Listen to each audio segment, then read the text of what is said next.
একটু জল মিষ্টি খাও মা, কি সুন্দর দেখাচ্ছে মুখখানা। জল। জ্যাঠাইমা, যখন আমরা কলকাতায় বিভাবতীকে দেখতে গিয়েছিলাম তখন কিন্তু এত লজ্জা পাচ্ছিল না, বলো? প্রমি যে কি বলে না। আচ্ছা, ও এখন এবারের বউ, একটু তো লজ্জা টজ্জা পাবেই নাকি? আরে বাপ রে বাপ বলে এসব কথা বললেই চলবে? স্ত্রী আচার কি লাঠি উঠবে এবার? পিসি দিদিমা, যা আছে একটু তাড়াতাড়ি করো না, আর ভালো লাগছে না। মা, ভালো লাগছে না মানে? কাদের ভালো লাগছে না বাবা শুনি? আমাদের? তা কি করবো বলো বাপু, তোমাকে তো এখন বউয়ের সঙ্গে ছাড়া যাবে না। কি গো মেজে বৌমা, তুমি কিন্তু আমাদের সঙ্গেই থেকো, ও সরোজ যেখানে যায় যাক, কেমন?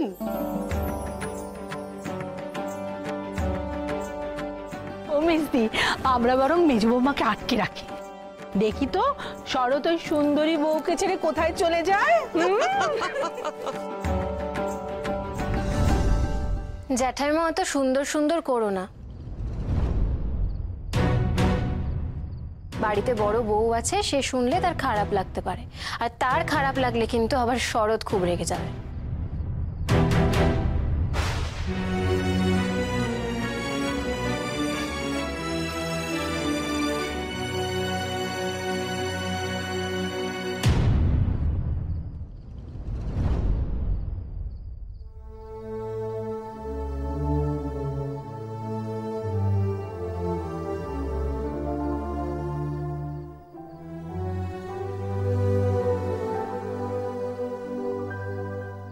বড় বউ দিদি,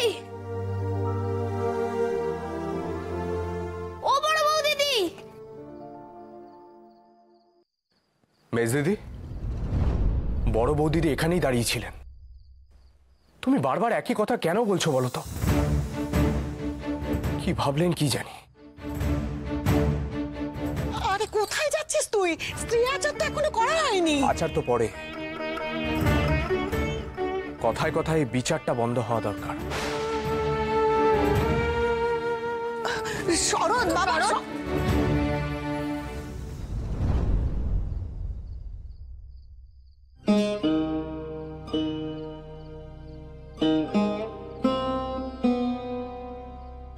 এসো মা, এসো। কোথায় নিয়ে যাচ্ছ সুবি? মা, বড় বৌদিদের খুব মন খারাপ, তুমি কিছু বলো না গো। মন খারাপ কেন, কি হয়েছে? তুমি এসো, চলো এসো মা, এসো।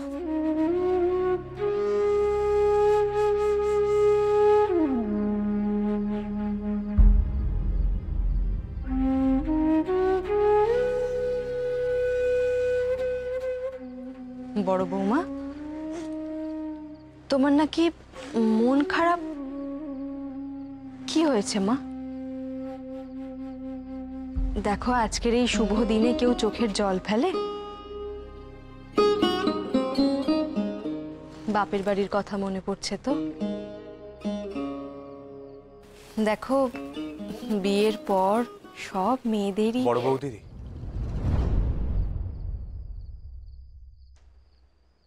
আপনি দয়া করে কিছু মনে করবেন না। মেজদিদি আপনাকে অপমান করার জন্য কথাগুলো বলতে চাইনি, আপনি যাতে দুঃখ না পান তাই আমি ওর হয়ে আপনার কাছে ক্ষমা চাইছি।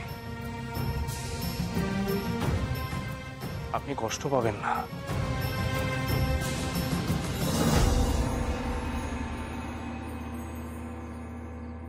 কি বলেছে সরলা? পরে বলছি মা। বড় বৌদিদি, আপনি ও ঘরে চলুন না, এভাবে একা একা বসে থাকবেন না। আপনি না এলে ভাববো আপনি আমাদের উপর রাগ করে আছেন। একটু পরেই না হয় আসুন। ছি ছি, আমি রাগ করিনি। থাক না গো মেজ দাদা, ওখানে সবাই হাসাহাসি করে, আমার কিন্তু একদম ভাল লাগে না। বড় বৌদিদি এখানেই থাক, আমিও এখানে বসছি, তোমরা বরং যাও। তোমরা কি বলছো মেজো খোকা? আমি তো কিছুই বুঝতে পারছি না।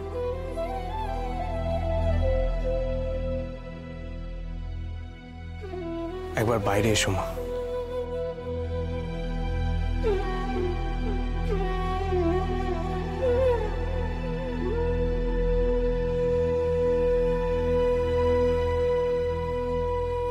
আপনার খুব একা একা লাগছে না বড় বৌদিদি? চলুন না, আমরা দুজনে মিলে গল্প করি। আমি এখানেই বসছি। আমার স্কুলের গল্প শুনবেন? শুনুন তাহলে।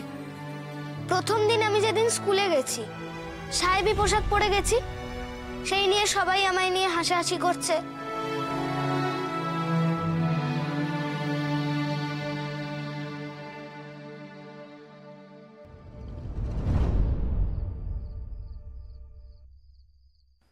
মা, মেজ দিদি আবার সেই কথায় কথায় কে কেমন দেখতে বলে ফেলেছে।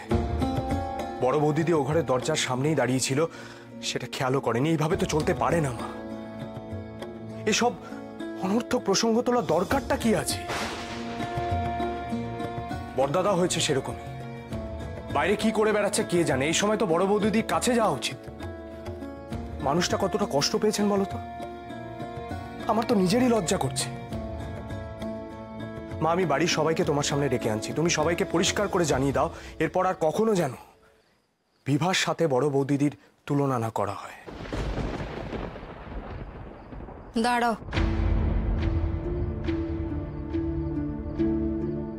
দেখো মেজো খোকা, বিয়ের পর নতুন সংসারে এসে সব মেয়েদেরই একটু একটু কথা শুনতে হয়।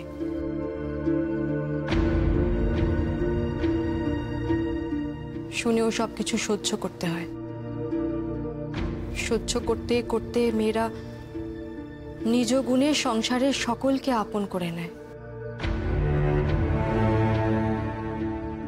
সবকিছু মানিয়ে নিতে শেখে। এটাই সংসারের নিয়ম। নিয়ম? কথা শোনাটা নিয়ম মা? বড় বৌদিদি কি এমন দোষ করেছেন যে তাকে কথা শুনতে হবে? আমার মনে হয় এসব বিষয় তোমার বা বড় খোকা না থাকাই ভালো। এগুলো ছেলেদের বোঝার মতো বিষয় নয়। মেজ বৌমা বড় বৌমা দুজনই ভালো পরিবার থেকে এসেছে। আমার বিশ্বাস তারা এসব ঠিক মানিয়ে নেবে। তুমি যাও, মেজ বৌমা ঘরে আছে। স্ত্রী আচার ফেলে তোমার এখানে আসাটা কিন্তু উচিত হয়নি।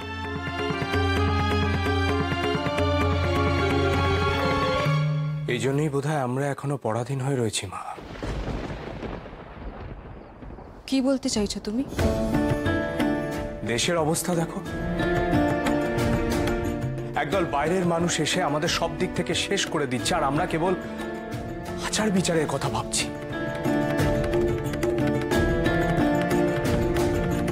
মা, আমার কাছে আচার বিচারের থেকেও মানুষের মর্যাদাটা অনেক বেশি জরুরি। আমরা যেদিন মানুষকে যোগ্য সম্মান দিতে শিখব, সেই দিনই আমরা আসল অর্থে স্বাধীন হতে পারব। তোমাকে এতবার বোঝানো সত্ত্বেও সেই দেশের কথা? কতবার বারণ করেছিলাম না তোমাকে এসব কথার মুখে আনবে না? সময়ই সব ঠিক করে দেবে। আর ঈশ্বর তো আছেনই। ঈশ্বরে বিশ্বাস করা তো তুমিই শিখিয়েছ মা। আচ্ছা মা, বলো তো, ঈশ্বর কোথায় নির্দেশ দিয়েছেন যে মানুষকে ছোট করতে হবে? আমি তো ভাবতে পারছি না মা, আমাদের বাড়িতে এসে বড় বৌদিদি এতটা কষ্ট পাবে। বউ বলে সে কি মানুষ নয়? বউ বলে সে কি শুধু শুনবে?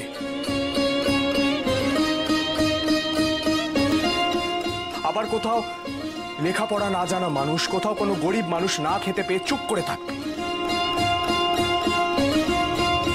এইভাবে একজন একজন করে পিছিয়ে পড়লে তো গোটা দেশটাই পিছিয়ে পড়বে মা। হে ভারত, ভুলিও না। মূর্খ ভারতবাসী, দরিদ্র ভারতবাসী, চণ্ডাল ভারতবাসী, ব্রাহ্মণ ভারতবাসী, তোমার ভাই, তোমার আপনজন। স্বামী বিবেকানন্দও এই একই কথা বলেছেন। সবাইকে একসাথে নিয়ে এগিয়ে যেতে হবে, তাই না মেজদাদা? আমি নিজে নিজে পড়তে পেরেছি।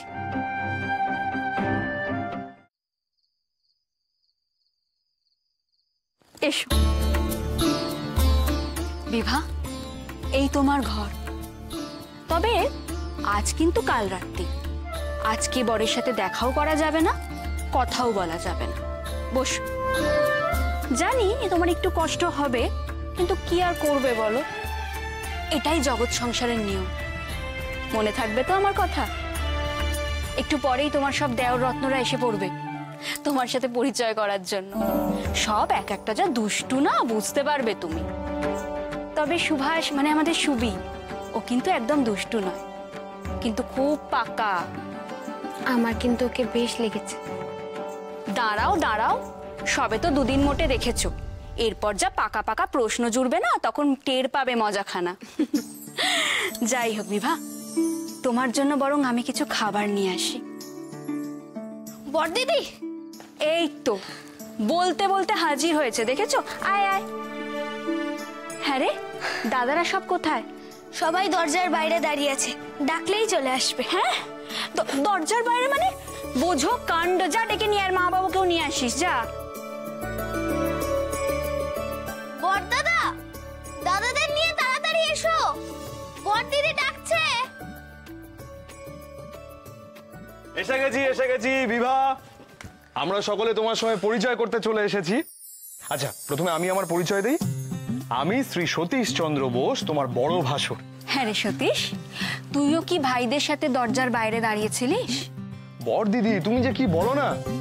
এই সুরেশ, আমাদের জামাইবাবুকে ডেকে আন, তাহলে 16 কলা একেবারে পূর্ণ হয়। এই, বিয়ের পর খুব পাকা পাকা কথা হয়েছে দেখছি, আবার সুরেশটাকে দলে টানছে, দেখেছো? হ্যাঁ, আরে আরে, থাক থাক থাক, ভালো থেকো আর আমার ভাইটাকে খুব ভালো রেখো। আচ্ছা, এবার একে একে আমার ভাইদের সঙ্গে তোমার পরিচয় করাই, তোমার সকল দেও রত্নদের সঙ্গে। লাইনে গিয়ে দাঁড়া। আচ্ছা, এ হচ্ছে সুরেশ, থাক না। এ হচ্ছে সুধীর, আর ও হচ্ছে সুনীল, আর ওই যে দূরে দাঁড়িয়ে যে মিটিমিটি করে হাসছে, ও হচ্ছে সুভাষ, আমাদের সুবি বাবু। হ্যাঁ রে সুবি, মেজ বৌদিদিকে প্রণাম করলি না তো? লজ্জা পাচ্ছিস বুঝি? থাক না, থাক। সুবি, কি বলে ডাকবি মনে আছে তো? মেজ বৌদিদি। তাহলে আমিও এক কাজ করি, সুভাষ না বলে আমি বরং ছোট দাদা বলি। কেমন শোনাবে? ছোটদা!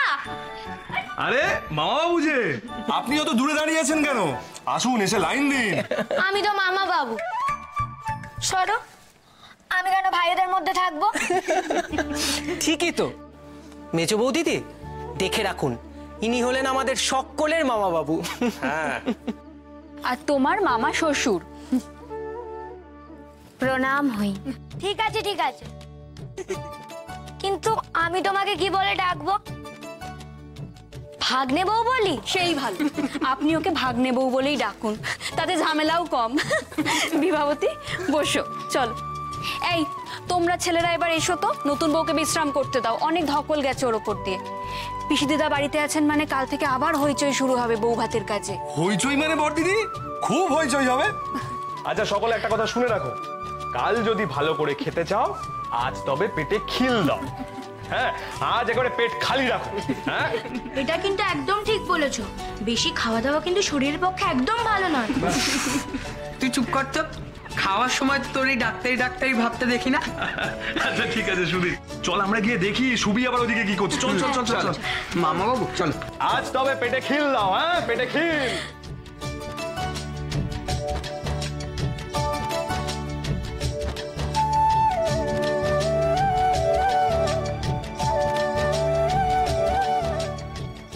এই দেওরগুলোকে কিন্তু তোমাকেই সামলে রাখতে হবে ভাই। আমি ওদিকটা দেখে আসি। দিদি, হ্যাঁ দিদির সঙ্গে তো আলাপ হলো না। দিদি? মানে এই সংসারের বড় বউ। ও কমল, বাড়িতে আসার পর সকলের সঙ্গে আলাপ হলো, শুধু দিদির সঙ্গে হলো না। আসলে দিদি তো সম্পর্কে বড়, তাই। বিভাবতী, তোমাকে শরৎ এসব কথা বলেছে তাই না? আমি জানি ভাই আমার কর্তব্য কর্ম সম্পর্কে ভীষণ সজাগ। শুধু ইদানিং দেখছি দেশের ভূত চেপেছে মাথায়, জানো? ভূত বলছো কেন দিদি? সকলের চিন্তা ভাবনা তো আর একরকম হয় না। বিভা, তুমি একটু আমার ভাইয়ের সাথে মানিয়ে গুছিয়ে চলো, কেমন? আমি কমলকে এই ঘরে পাঠানোর ব্যবস্থা করছি। দাঁড়াও দাঁড়াও। ওমা সুভাষ, তুই যে আবার এসে হাজির হলি, কি হয়েছে? মেজ বৌদি তো একা একা থাকবে, তাই এই বইটা দিতে এলাম। এনো। দেখেছো বিভাবতী, তোমার ছোট দাদার কিন্তু তোমাকে নিয়ে খুব চিন্তা। সুবি শোন, বলছি তোর বড় বৌদিদিকে একটু এ ঘরে নিয়ে আসবি, যা।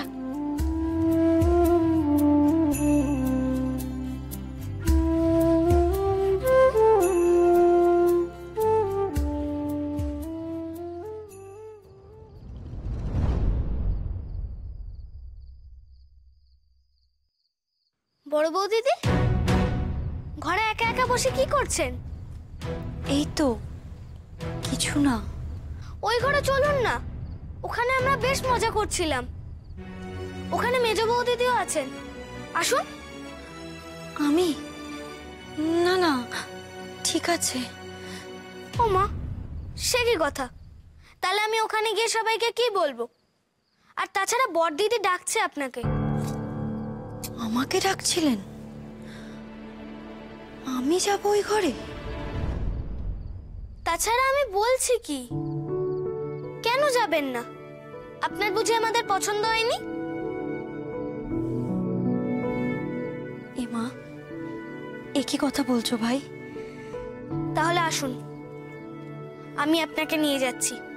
ওখানে সবাই কত মজা করছিল দেখবেন। আর ছোট মামা কি বলছিল জানেন? উনি নাকি মেজ বৌদিদিকে ভাগ্নে বউ বলে ডাকবেন। আচ্ছা ঠিক আছে, আসুন, চলুন।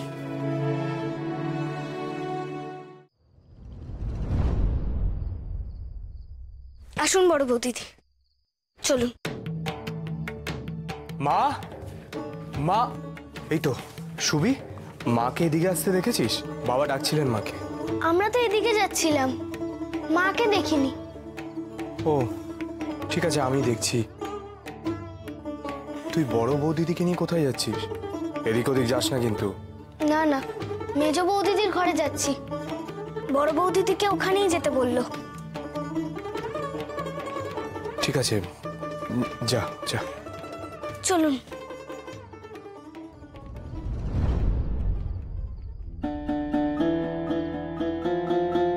সুবি বড় বৌদিদিকে বিভার কাছে নিয়ে যাচ্ছে কি জন্যে?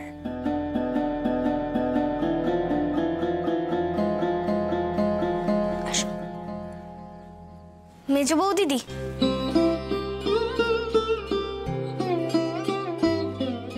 এসো দিদি। বাড়ির সকলের সঙ্গে আলাপ হলো, শুধু তোমার সঙ্গেই হলো না, তাই আমি আলাপ করতে চাইলাম। দিদি বললাম বলে অবাক হলে বুঝি? আমি জানি তুমি বয়সে ছোট, তাই আর প্রণাম করছি না। সম্পর্কে তো তুমি বড় দিদি, আমি তোমার ছোট বোনের মতো। ছোট বোন হয়ে একটা অনুরোধ করব,